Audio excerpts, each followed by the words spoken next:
All right, good morning. Welcome to Thursday. We've now covered the built-in collection types that Python provides. We first, of course, started last week by introducing the fundamental data types, int, float, bool, str, and the value none. I also told you that there are these binary things called bytes, but we're not going to make use of those in here.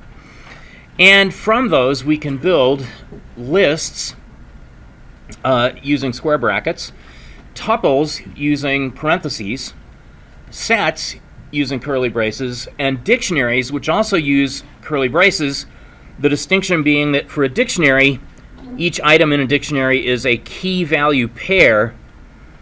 And so if you're defining a literal dictionary, you say key colon value for each of the items within the dictionary. Strs and lists and tuples are sequences, and you can use integer subscripts and you can ask for slices of those things. Sets and dicts are not sequences, so you can't ask for slices of a set or a dict. Any questions lingering about stuff we've covered so far? Okay. So we do have a quiz coming up in a little bit. I have my obnoxious kitchen timer so that I know when I'm supposed to shut up and let you do the quiz. We have 44 minutes and 38 seconds for me to talk before the quiz will start. And the quiz is on Canvas. It is published, so you may have received some kind of notification that it's there. The couple of things we're going to take a look at here before the quiz rolls around is how to do conversions among the fundamental data types, and also how to scrape information from a website. Conversions simply involve using a construction function whose name is the same as the data type that you are interested in converting to. So if I have some kind of value and I would like to convert that into a string, a str, I simply say str, and then in parentheses I give the value that I want to convert.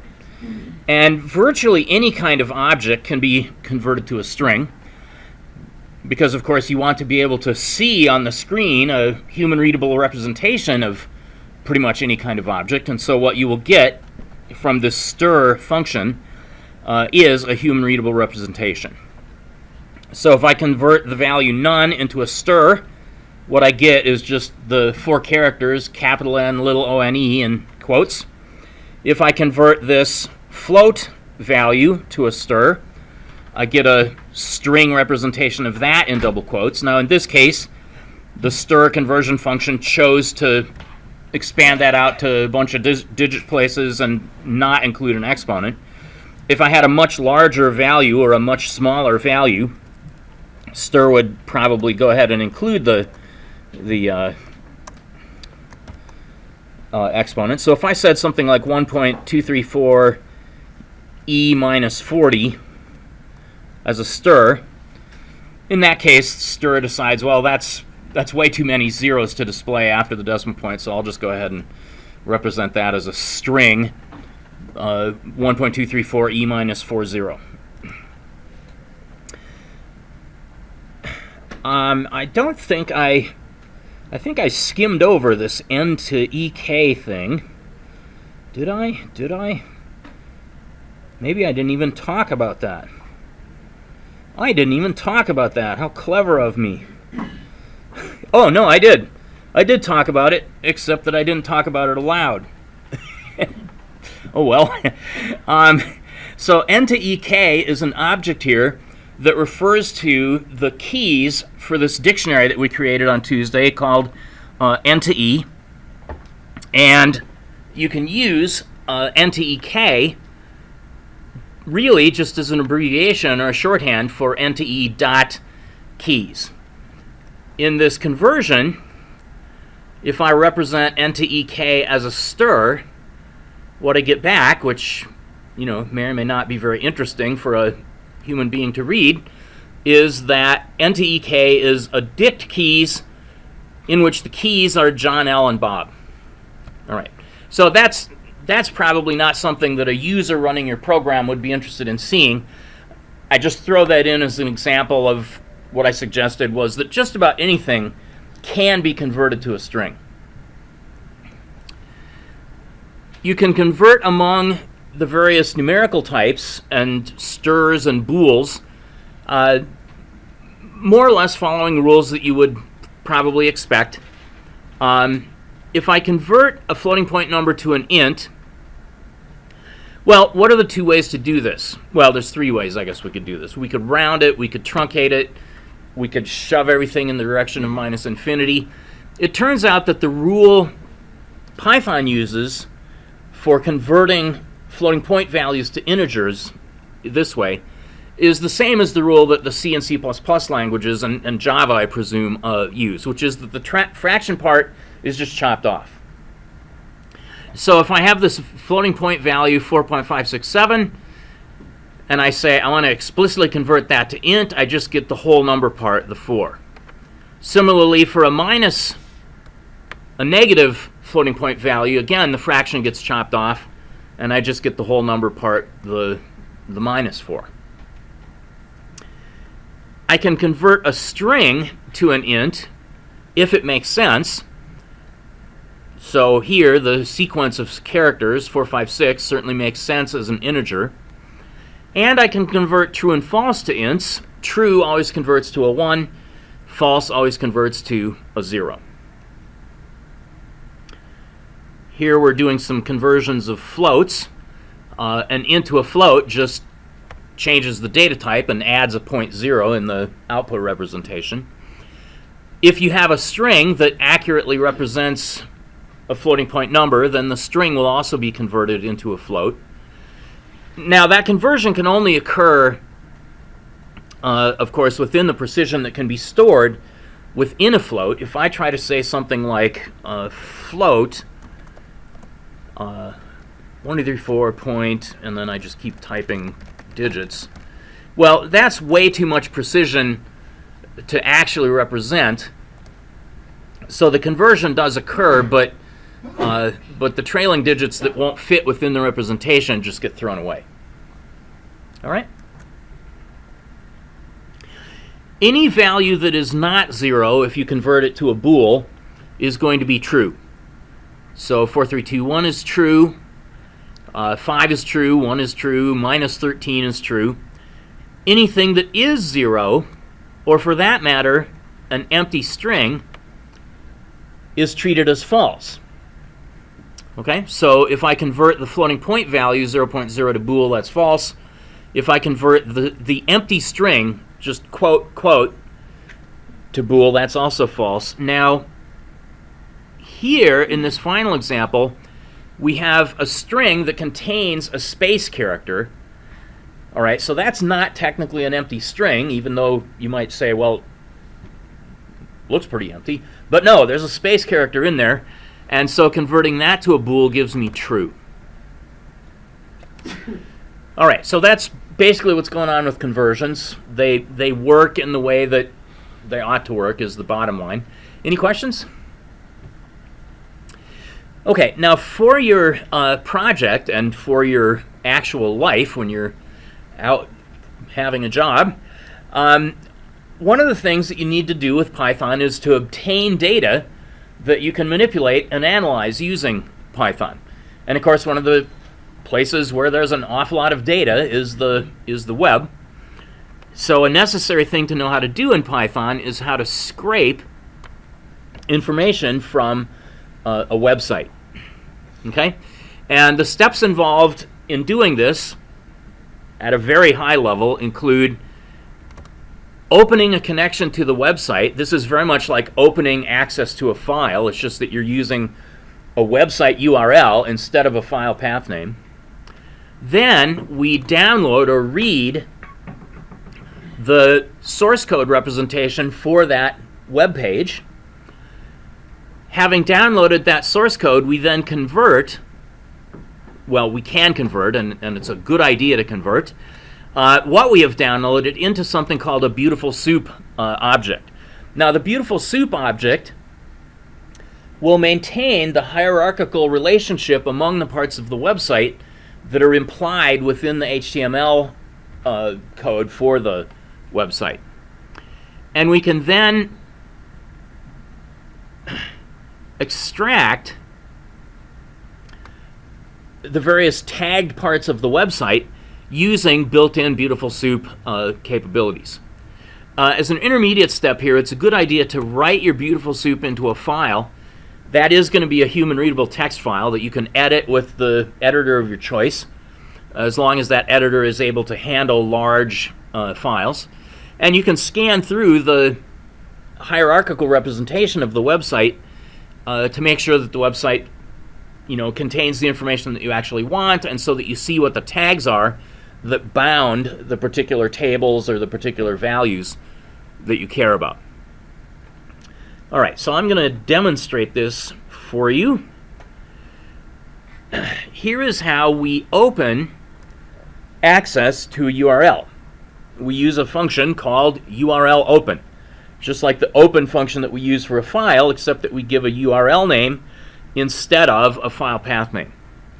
This URL open function is one of the functions in a submodule of the URL lib module. Okay, so URL lib.request is a submodule within the URL lib module, and we just want access to that one function. We don't care about all the other stuff in there. We're also going to import the Beautiful Soup class from I think this is still the most recent implementation of Beautiful Soup, named BS4. There isn't a BS5 out yet, as far as anybody knows. What did I just say? I have no idea. Does anybody know whether there's a more recent Beautiful Soup than BS4? Okay, I don't think so. I think that's current. Now, commercial websites are becoming increasingly harsh at protecting themselves from being scraped. But fortunately, government websites are wide open. Anybody can scrape them for any reason. And one of the things that I'm... the other half of my life, other than teaching these kinds of courses for the Heinz School, is the Heinz School rents me out to the Tepper School to teach in what's called their MS in Computational Finance program, which is people training to be junior Wall Street quants. And so they and I are interested in money stuff. And one of the most important bits of money stuff is the daily Treasury interest rate yield curve.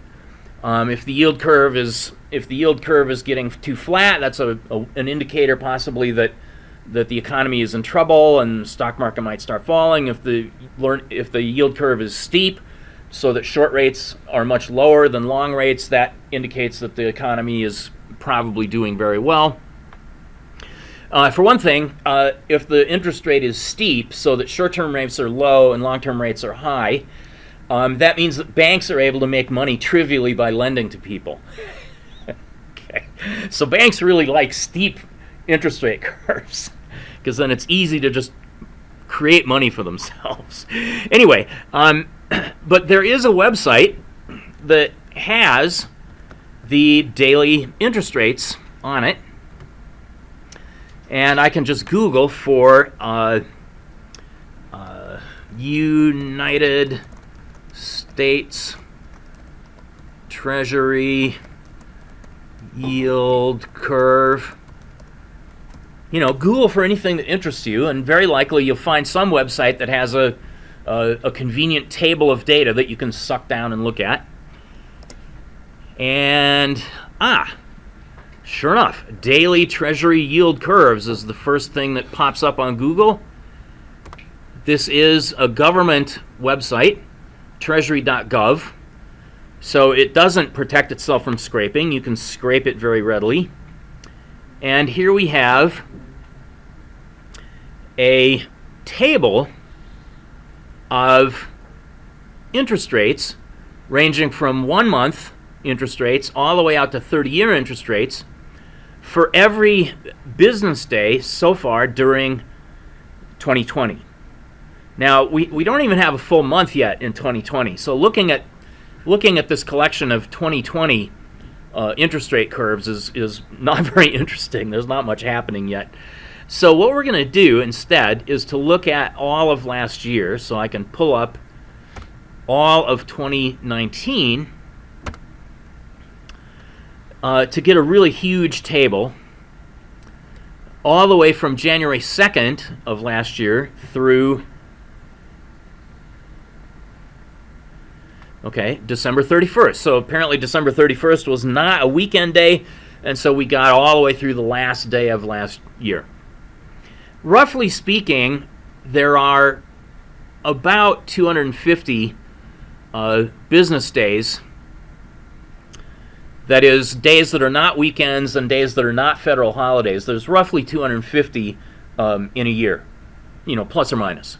So this table has got around 250 rows, and what do we got here? 4, 8, so we've got 12 interest rates for various different terms of treasury bills, treasury notes, things like that.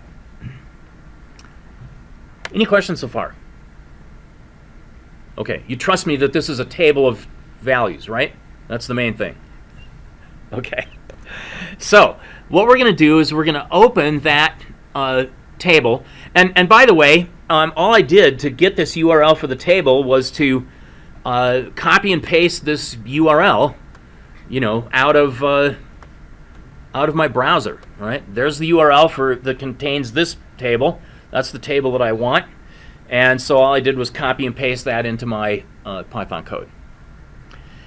Okay, so presumably that will work, and I'll gain access to a handle for this URL in much the same way that I would have gotten FIN as the handle for an input file, for example. And now I'm going to create a beautiful soup object by reading everything. Read does a human readable source code download of that URL, and I'm creating a beautiful soup object. Now, beautiful soup has various what are these things called? I've forgotten the technical word, but various different ways of specifying what the format probably is for how to parse that web page. And LXML is a very common one to use. It works for ordinary HTML documents and also for XML and some other things. And this gives me back a beautiful soup object. I've named that BSYC, short for Beautiful Soup Yield Curve. Now, I want to first examine that thing, that beautiful soup object, in an editor before I start trying to parse it. Parsing information requires you to know what the information looks like. So a lot of people think, well, I'll just suck this down and I'll start parsing away. Well, how are you going to parse it if you don't know what it looks like? So you do have to look at it at least once first. And what I'm going to do is open a output file and write into that output file my beautiful soup object converted into a string. And then I'll close the file, and at that point I can look at the file with an editor to figure out what is there that I can parse. Alright, so let me do that. Here is my beautiful soup code file. Okay, the name of this file, and it's online. It's in the lecture support files directory. It's called bsoup1 because I had intended for there to be a bsoup2 and a bsoup3, but I never wrote those. So this is just bsoup1, and it contains the code that I just showed you on slide 34. Now, this program also contains a whole bunch of parsing code that we will talk about on subsequent slides. But I only want to do this first part initially.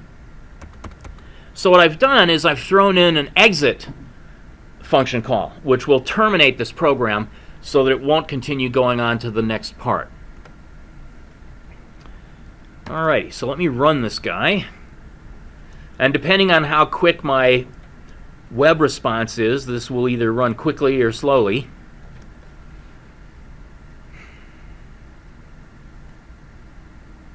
Uh-oh, it's looking slow. My program is still running. Do I want to kill it? No, I don't want to kill it. Oh! I got that message from exit. Okay, I forgot about that. I got that message from exit. Okay, so good. It appears to have run. What I should have now is in my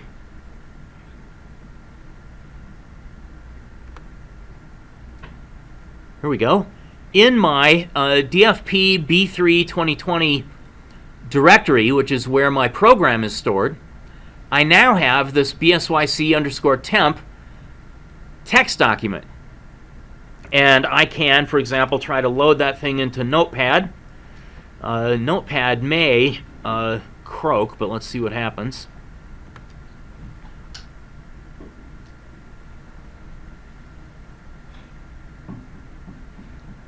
Okay, I guess Notepad can display it, but Notepad is a pretty dumb editor. It's hard for me to search for things using Notepad.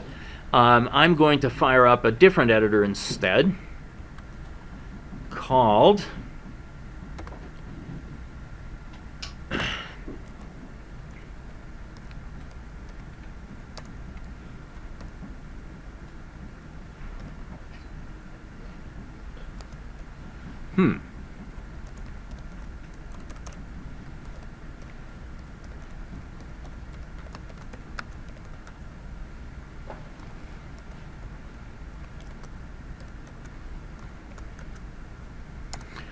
There we go. So I am running a Unix-like environment in this window here.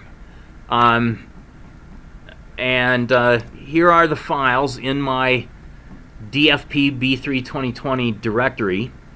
This is the file that I want to look at. And I'm a longtime Unix/Linux guy and a longtime user of an editor called VI, which is very popular among some people and very unpopular among other people. So it depends on which people you are. But here is this file in my VI editor.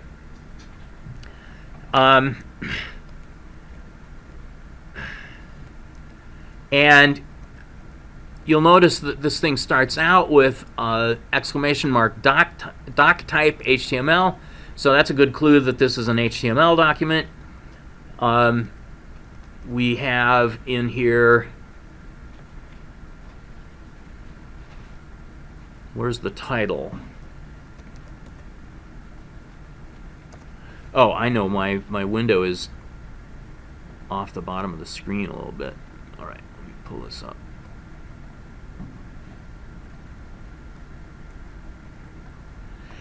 Obviously, I don't require you to use VI. It's just an editor that I know very well. You will need a powerful editor that is able to handle large files. That's the main thing. Oh, okay, so there's the beginning of the title for my HTML document, and there's the conclusion of the title. Now, I have this big table of interest rates for various maturities for various days. And I want to see whether this HTML thing that I've sucked down as a beautiful soup object contains this table, all right? So let me look for a particular date, and hopefully, just for gags, let's look for this string 01/17/19. If I find that, and I only find that once, that's probably a pretty good indicator that I've found the table, right? So let me do that. I will search for 0, 1. Now, looking for a slash in VI requires me to put a backslash in front of it. 0, 1, 17, 19. Okay, so there we are. There is 0, 1, 17, 19. And let me search for it again and see if there's more than one. Aha, good. Search hit bottom, continuing from top. So that string, 0, 1, slash 17, slash 19, only occurs one time. So now if I go up a bit, I will probably discover, come on, aha, I have a table whose description, whose class is tchart. That sounds very much like treasury chart. Now, I'm doing this at a pretty rapid pace. I did not do this in 2 minutes the first time I did it, but it doesn't take too long to kind of decide whether you have found the data that you're looking for within a web page. And let me see whether there's anything else in here called tchart. No, there's only one thing in here called tchart, so it looks pretty much like this table whose class is tchart is the table that contains my days and interest rates and so forth. And I see things like interest rates in here, and I see dates in here. So this gives me some confidence that I have found the stuff. So far, so good? All right, so let's see if I can identify this particular table. Now, if you're not an HTML person, you're going to see a bunch of notation in here that will make you curious, like, what is table exactly? What is TH exactly? What is TD exactly? And if you Google for HTML table, HTML TD, HTML TH, HTML TR, if you just Google for these patterns, you'll find very quickly that, okay, a TR is a table row, a TH is a table header, a TD is a table data cell, and so that will give you information pretty quickly about how to break down this HTML stuff. Of course, if you already know HTML, then you're in good shape.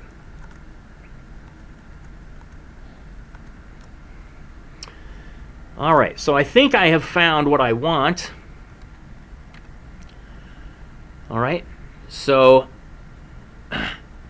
I've got just one occurrence of the date that I searched for. In the notes, I searched for August 1st. In my demo, I searched for January 17th. It doesn't matter. And I have found the table that contains this information. So let me use the .table member of this beautiful soup object, BSYC. Beautiful soup yield curve, remember, is what BSYC stands for. And let me display the table from that. I'm going to fetch the table. I'm going to then convert that thing into a string and print it. Let's run that part.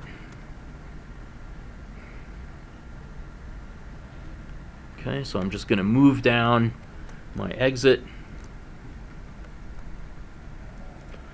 And let's see what we get for our table.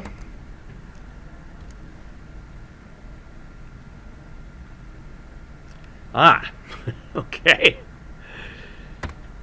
And what I got, whoops. Where'd it go? Where'd it go? Uh-oh, I killed it. All right, so we'll try that again. All right, I killed it by accident. Let me click cancel. And I don't know if you can see, but what I'm told here is squeeze text, 2,358 lines. So let me unsqueeze that. I double-clicked it, I think. Very long. Really expand? Okay. There we go. So I got, whoopsie. Okay, now we see the slowness of this idle interface. So here is a table, but that's not the table that I want.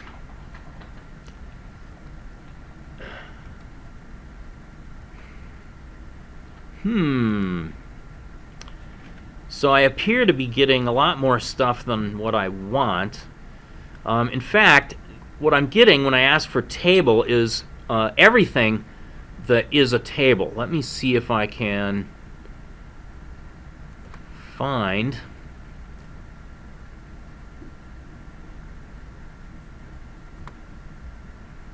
All right, now I'm wrestling with idle, which is very slow. All right, I'm going to kill that off. If I had a faster machine and more time, I could discover that this is actually displaying a whole bunch of tables, which are not necessarily the ones I'm interested in. So I'm going to kill this guy any day now. Here my obnoxious timer is counting down and my window won't die. This is terrible. Okay, there we go. All right, so let me not print all the tables, and instead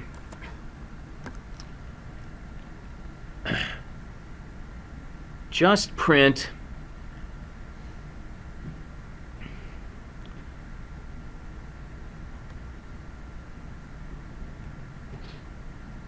just the things that are tables. I happen to know, unfortunately, that's going to take a while as well, so I'm going to skip ahead and just display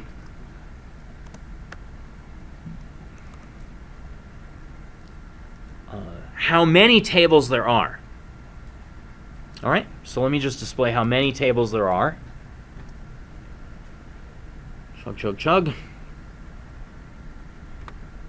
And I get told there are 8 tables. Oh, rats. So I need to identify which table I need. And remember that that's the one that has this T-chart tag associated with it. So my next step is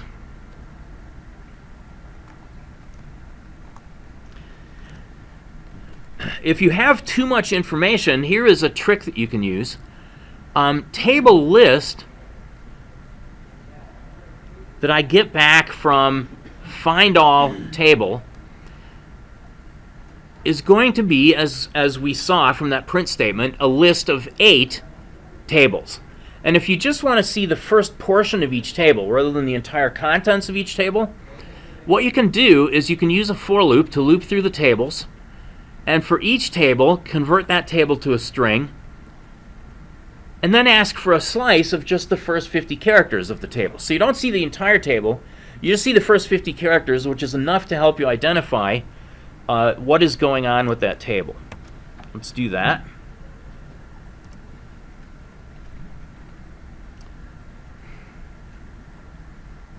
And here we go. So I've got one table, which doesn't look interesting. I've got another table that says class T-chart. Aha, that's good. Then I've got these other 6 tables that don't look interesting. So this helps me identify the particular table that I want from within this HTML document. There are a total of 8 tables, but that's the one that I want.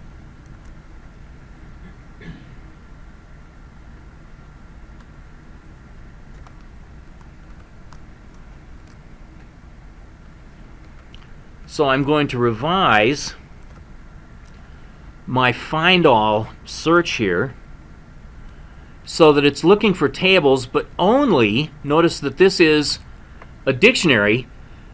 My find all can look for a particular tag, in this case table, but only if the class is equal to T-chart. So that's a sort of like a sub-search. Let me get rid of some output here that we don't want to see.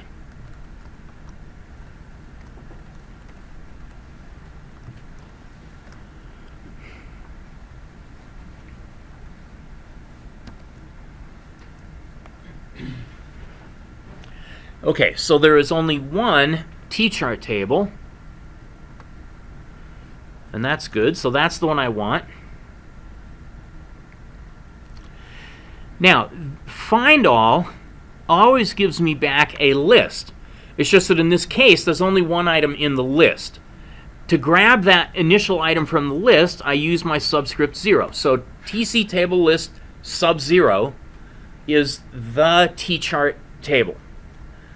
And what I can do having that table is to ask to see, okay, what are the children of this table? All right, so a table has rows, and those rows in turn have columns. So the children of the table are going to be the rows, the TRs. Let's take a look at the first 50 characters from each of the rows, from each of the children of the table. And I'm going to move my exit down to that point. Oh, I'm cruising now.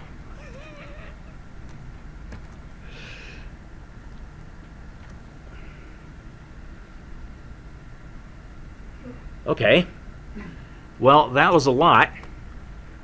Maybe a lot is about 250. Okay, so those are all the table rows. And if I go way back up to the top, okay, so the first table row has these column headers in it, like date and 1 month and so forth. If I look at my web page, all right, so here's the header row. The first table row has these headers in it, date, 1 month, 2 month, and then the subsequent table rows have dates in them followed by 12 interest rate values. Now, in the interest rate value rows, I'm not actually seeing that information because the information is beyond the 50th character. What I am seeing here, which is a little bit of a head scratcher, is I'm seeing class odd row for row 1, class even row for row 2, class odd row for row 3. What the heck is that about? Well, is it obvious from looking at the screen what the difference is between odd rows and even rows? It may or may not be obvious, depending on how hard you squint. But the only difference between the odd rows and the even rows in this table is the formatting. The odd rows have a slightly darker background than the even rows. So the formatting stuff we don't really care about. We're really interested in the numbers. So let's blow past this odd row, even row stuff and get to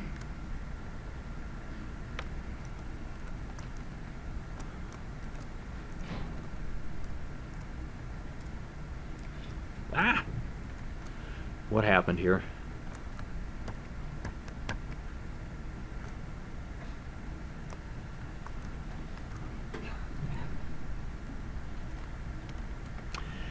All right, so the children are the rows.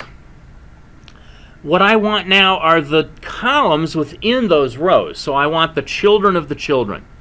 So for each child in the table, which is the rows, let me get each child of the child.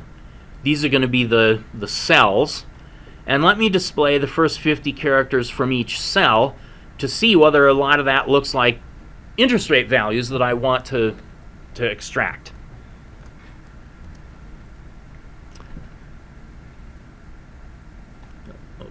Okay. I should have, I'm going to hit Control C because this is going to go on. Let's see. So we've got roughly 250 rows.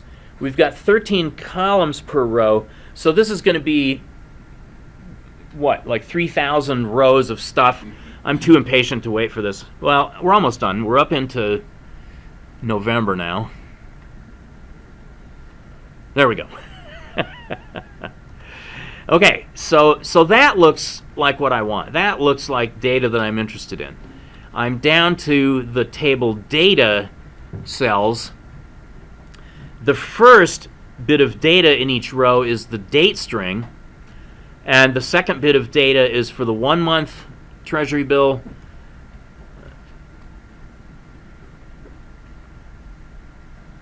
Treasury note, right? Okay, so we've got notes, bills, and bonds, depending on the maturities.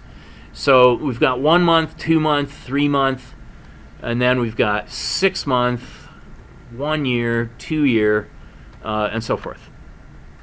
All right, so I'm almost there. Let me stop displaying some of this stuff.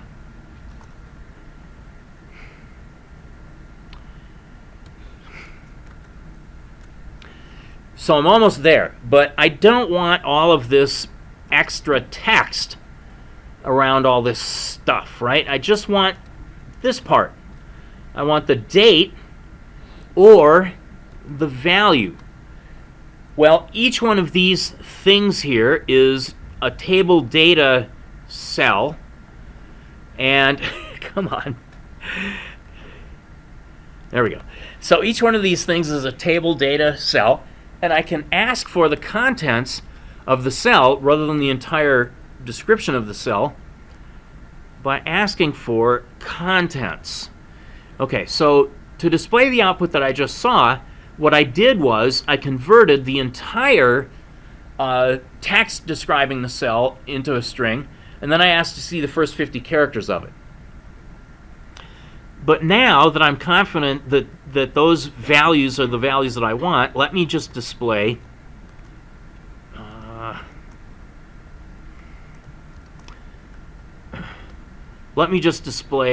the contents.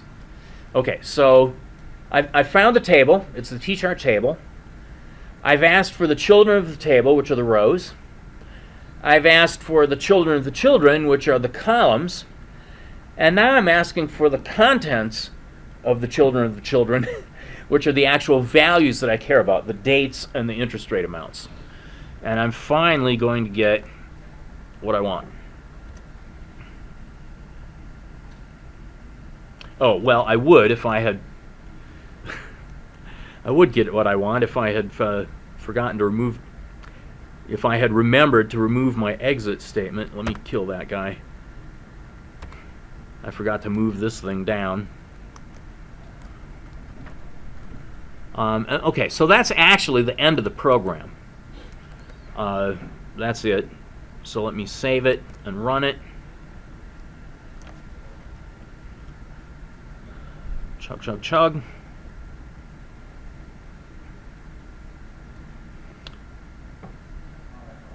Oh, I see what this all is. I meant to, but I forgot to. I meant to comment all this stuff out. So it's displaying the first 50 characters from each cell, but eventually when it gets done with those 3,000 odd lines, it will then get to just the contents. We're in November, and now here we're getting, okay, so there we're finally just getting the contents. Whoops. And so for each row, I'm getting 13 fields of output. The date is the first field of output, and then I've got 12 interest rate values as output. And these things are all, let's see, where are we? I can't quite see. No, okay, we're done. So here's the last day from last year. And these are presented to me as lists of one item. So the first list is the string representing the day, December 31st of 2019. And then I've got 12 lists of one item where each item is an interest rate represented as a string. So I'm really close now. I've finally isolated the information that I want, but I have 2 remaining bits of processing to do. I have to pluck these things out of the lists that they're in, and I also have to convert them from strings to floating point numbers, not for the first item in each row, but for the subsequent 12 items in each row. So there is a little more looping and converting and subscripting logic that I have to write in order to get this data in the form where I can actually work with it. All right, well, that was hasty, but I'm confident you all remember every single thing that I said, right? Well, maybe not. But hopefully that was enough of a demo that you'll be able to, kind of step through it and, and read the online documentation for Beautiful Soup, and you'll be able to figure out what's going on. Beautiful Soup is probably going to be fine for a lot of government websites containing, information about money, the economy, crime, real estate, blah, blah, blah. If you deal with commercial websites, you may have to learn an additional tool called Selenium or some other kind of web scraping tool. But Beautiful Soup is a good example to start with, and is after you've fought with it for a couple of hours, it's relatively easy to make use of. Questions? Okay. All right. Well, my obnoxious timer has 44 seconds left on it. That's it. We're done with scraping.